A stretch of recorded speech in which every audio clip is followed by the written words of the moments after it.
গুজরাটের সর্বনাশের পৌষ মাস কেকেআরের মাঠে না নেমে প্রথম কোয়ালিফায়ার কলকাতা নাইট। শেষমেশ সত্যি হলো আশঙ্কা, বৃষ্টির জন্য আহমেদাবাদে গুজরাট টাইটান্স বনাম কেকেআর ম্যাচ ভেস্তে গেল।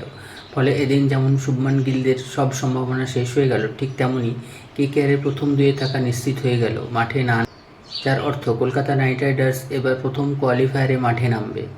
বৃষ্টিতে আইপিএল 2024 63তম লিগ ম্যাচে ভেস্তে যাওয়ায় গুজরাট টাইটান্স ও কলকাতা নাইট রাইডার্স উভয় দলকে 1 পয়েন্ট করে ভাগ করে দেওয়া হয়।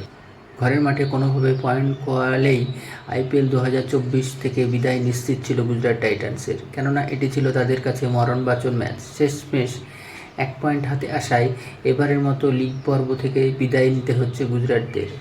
শেষমেশ 1 পয়েন্ট হাতে আসায় এবারের মতো লিগ পর্ব থেকে তাদের বিদায় নিতে হচ্ছে গতবারের রানার্স আপদের।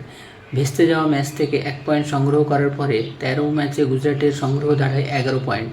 তাই শেষ ম্যাচ জিতলেও 13 পয়েন্টের বেশি এগোতে পারবেন না শুভমান গিলরা। ইতিমধ্যে 4টে দল 14 বা তার বেশি পয়েন্টে সংগ্রহ করেছে, তাই লিগ টেবিলে প্রথম 4-এ থাকা কোনোভাবেই সম্ভব নয় গুজরাটের পক্ষে। অন্যদিকে এই ম্যাচে পরিত্যক্ত হয় 13 ম্যাচে কলকাতার সংগ্রহ দাঁড়ায় 19 পয়েন্ট। এক্ষেত্রে রাজস্থান রয়্যালস 12 ম্যাচে 16 পয়েন্ট ছাড়া আর কোনো দলের পক্ষে নাইট রাইডার্সকে ছোঁয়া সম্ভব নয়। তাই গুজরাটের ঘরের মাঠে থেকে 1 পয়েন্ট সংগ্রহ করে কলকাতা নাইট রাইডার্স প্রথম কোয়ালিফায়ারের যোগ্যতা অর্জন করে। গুজরাটের সর্বনাশ পৌষ মাস হয়ে দেখা দেয় কলকাতা নাইট রাইডার্সের সামনে।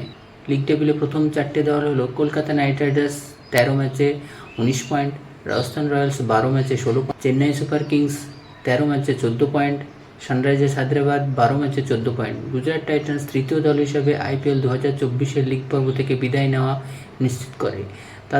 তাদের আগে মুম্বাই ইন্ডিয়ান্স ও পাঞ্জাব কিংস প্লে অফের দৌড় থেকে ছিটকে গিয়েছে। এখনও পর্যন্ত একমাত্র দল হিসেবে চলতি আইপিএলে প্লে অফের টিকিট নিশ্চিত করে ফেলেছে কলকাতা নাইট রাইডার্স।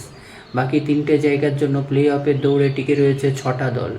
গুজরাট টাইটান্সের কাছে তাদের শেষ ম্যাচটি নিছক নিয়ম রক্ষার লড়াইয়ে পরিণত হয়।